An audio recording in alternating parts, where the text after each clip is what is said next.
네, 안녕하세요. 예술 강도 이승훈. 다른 방식으로 보기 Ways of Seeing 영상입니다. 첫 번째 영상이고요. 첫 번째 영상이니까 이제 언제나처럼 요약을 겸해서 이제 제 생각을 조금 얘기해 보는 걸로 영상을 시작해 볼까 합니다. 이 이제 우리나라 제목은 다른 방식으로 보기인데 이제 영어 제목은 Ways of Seeing이라고 해가지고 이 보는 방식들 에 대한 책입니다. 보는 방식들에 대한 책이고, 이 이제 책을 쭉 읽어보면은 이게 무슨 의미인지 이해가 되는데, 처음 딱 들었을 때는 조금 감이 잘 안 오는 제목인 것 같아요. 그래서 이제 책의 첫 번째, 책이 이제 총 7개의 에세이로 구성이 돼 있고, 저자가 말하기로는 7개의 에세이로 어떤 순서를 읽어도 상관이 없고, 그렇다, 이렇게 얘기를 하고 있는데, 어쨌든 첫 번째 에세이에서 이 Ways of Seeing이란 무엇인가에 대해서 이야기를 하기 위해서 보는 것이 무엇인지, 그 다음에 이미지란 무엇인지에 대해서 고찰을 합니다.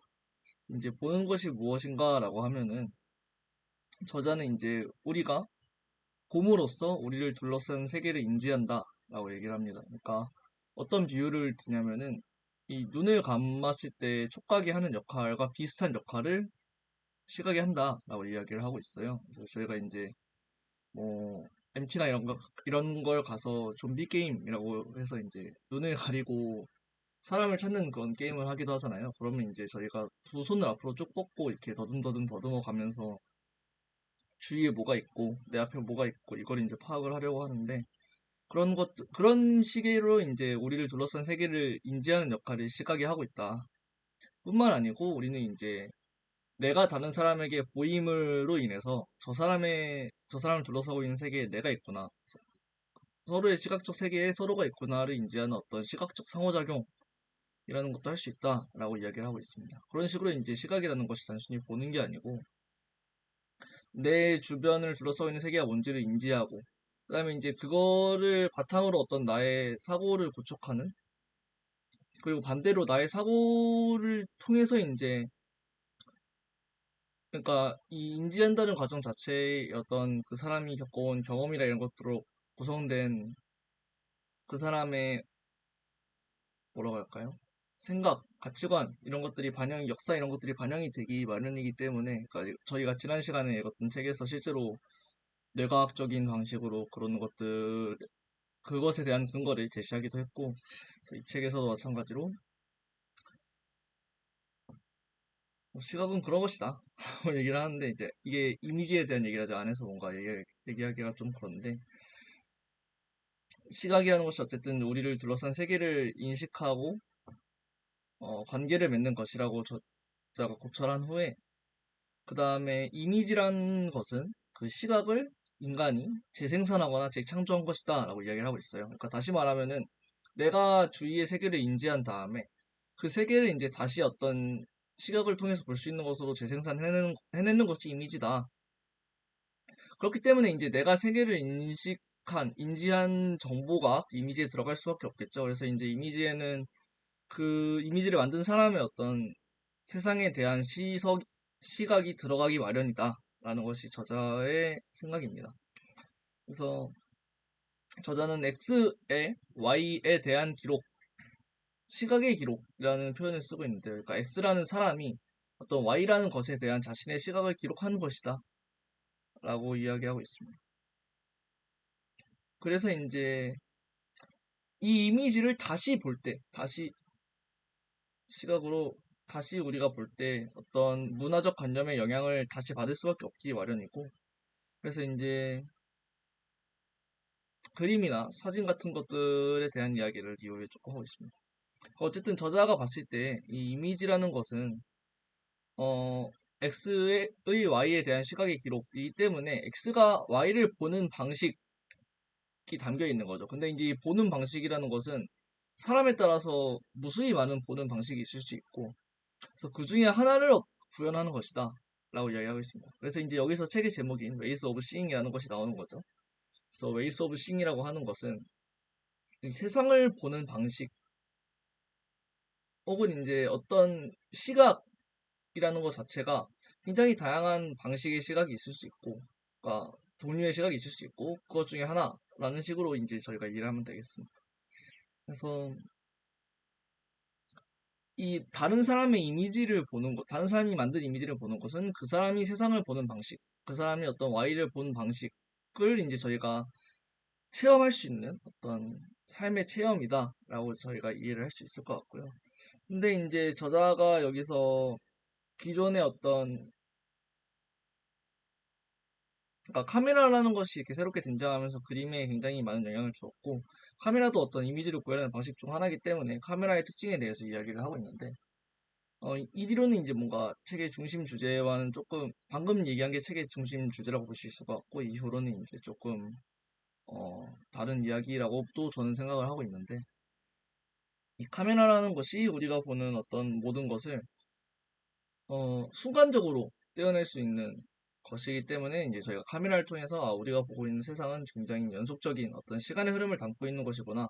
우리가 그전까지 보던 이미지는 그런 것이구나라는 것을 알 수 있고, 또 카메라의 이제 새로운 역할 중 하나가 복제라는 것인데, 근데 이제 복제가 그 이미 다른 사람들이 만들어 놓은 이미지나 그림을 다시 사진을 통해서 복제를 할 수도 있다라는 것이 포인트인 것 같아요. 그래서 이 뒤에 이제 그냥 이런 사진을 찍은 복제 말고 이제 약간 복제해서 그린 그림, 약간 흔히 말하는 모조품이라고 할까요? 그런 것들에 대한 이야기도 하는데, 어쨌든 카메라를 통해서 우리가 복제에 대해서 생각을 하게 되면은 저희가 그림의 특정한 부분을 찍기만 하거나 혹은 이제 그림의 그 부분을 그 사진을 찍은 사람이 원하는 순서대로 찍어서 제공을 할 수도 있고, 그래서 이제 사진이라는 이미지를 새롭게 만들면서, 그러니까 그림이라는 이미지를 사진 보는 시각을 사진으로 다시 이미지로 구현을 할 수가 있다. 그래서 이제 복제를 할 때 그 사진을 찍은 사람, 그 복제를 한 사람의 시각이 또 들어가기 마련이다. 라는 이야기를 하고 있고, 어, 굉장히 일리가 있는 이야기라고 저는 생각을 했고요.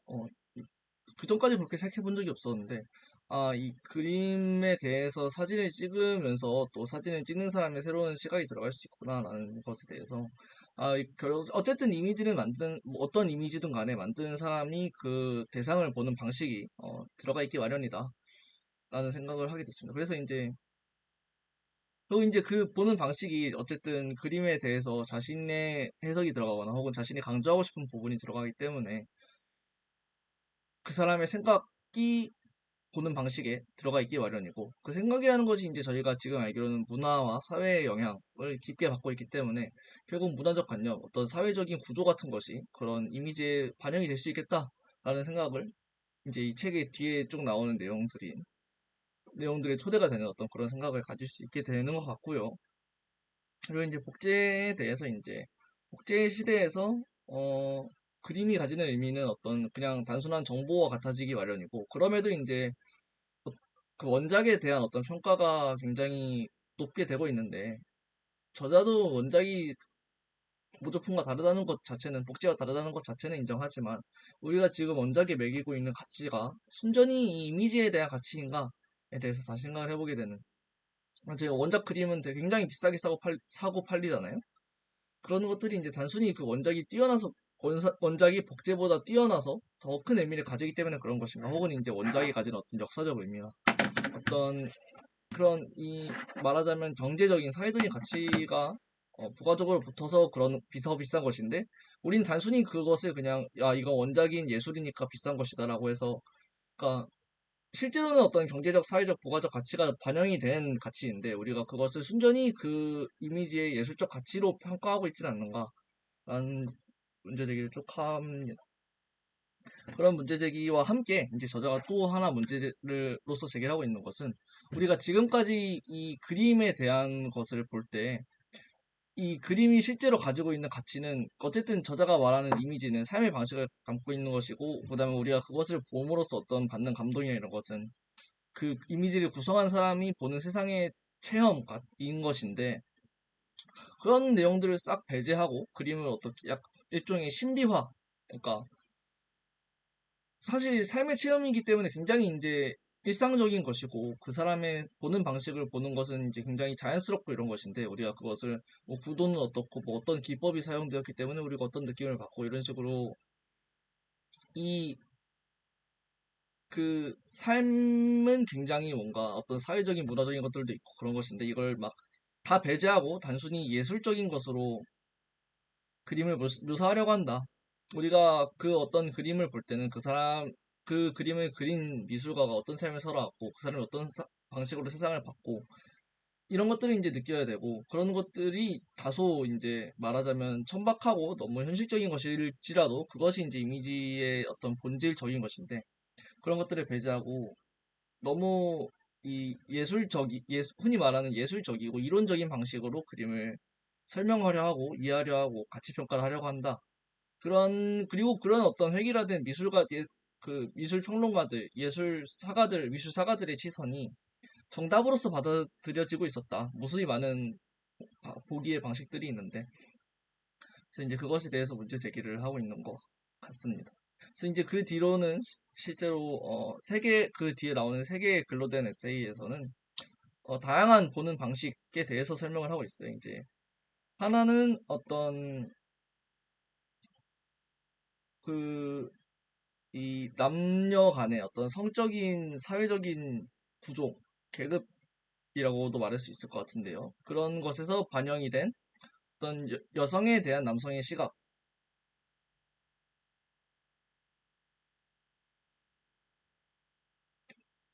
네, 잘 말한 것 같네요. 시각에 대해서 설명을 하고 있고, 이제 그러한 어떤 시선이 반영된 이미지들에 대해서 쭉 설명을 합니다. 그래서 대표적인 그런 이미지가 누드화라서, 이 누드화에 나오는 여성들은 이 건너편에 있는 어떤 관객들, 이제 그리고 그 관객들은 주로 남성으로 가정이 되고 실제로 남성인 그들을 유혹하고자 하는 그런 식의 어떤 자세나 표정이나 이런 것들을 하고 있고, 그 뭐, 구도 같은 것도 대부분 그렇다. 그래서 단순히 이게 벌거벗고 있는 것이 누드가 아니고, 누드라는 것은 어떠한 그러한 목적을 가진, 그러한 어떤 보는 방식이 담겨져 있는 예술적 양식이다. 뭐 이런 얘기를 쭉 하고 있습니다. 그래서 이제, 음, 어, 이 자세한 이야기는 뒤에 또 할 기회가 있을 것 같고요. 그래서 그 다음에는 이제 유화라고 해서 유화라는 것은 어떤 이 나와 있는 것을 사실적으로 그리려고 하는 유화의 양식적인 특징이 있었고 그 유화의 양식적인 특징과 결부되어서 어떤 유화는 그러니까 경제적인 과시의 시선이 담겨져 있다. 그러니까 경제적인 과시의 의미가 담겨져 있다. 즉 이제 경제적인 가치를 담아서 경제적인 관점에서 세상을 바라보고 어떤 사치의 일종으로서 내가 가지고 있는 것을 그린 그림을 다시 소유함으로써 즐기는 어떤 소유욕 그런 식으로 이제 미술품을 본 거죠. 사실 이제 그것도 저자의 어떤 보는 관점이라고 볼 수 있겠고, 보는 관점? 보는 방식 중 하나라고 볼 수 있겠고, 어쨌든 이제 그 그림을 그린 사람들 혹은 그림을 그리도록 요청한 사람들은 그 그림의 어떤 경제적인, 소유적인 가치로 사물을 바라보는 시선을 담았다라고 이제 저자가 얘기를 하고 있는 것 같습니다. 어, 초상화도 사실 뭐 그런 시기로 얘기를 하는데 저자가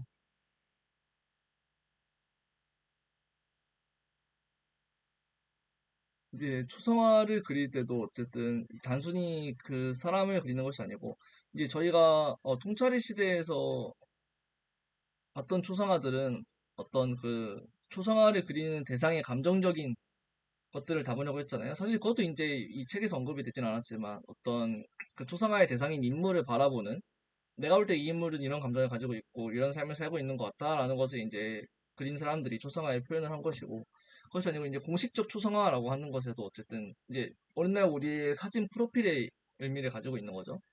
거기에도 이제 그 그려지는 사람이 표현하고 싶은 어떤 권위나 이런 것들이 담겨져 있는 보는 방식으로 그 이미지를 구성을 하게 요구를 하고 있다라고 이해가 되는 것 같습니다.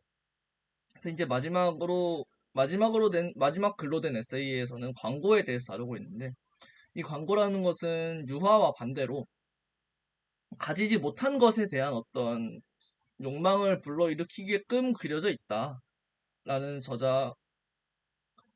그려져 있다기보다는 구성이 되고 있다. 그 광고 이미지라는 것은.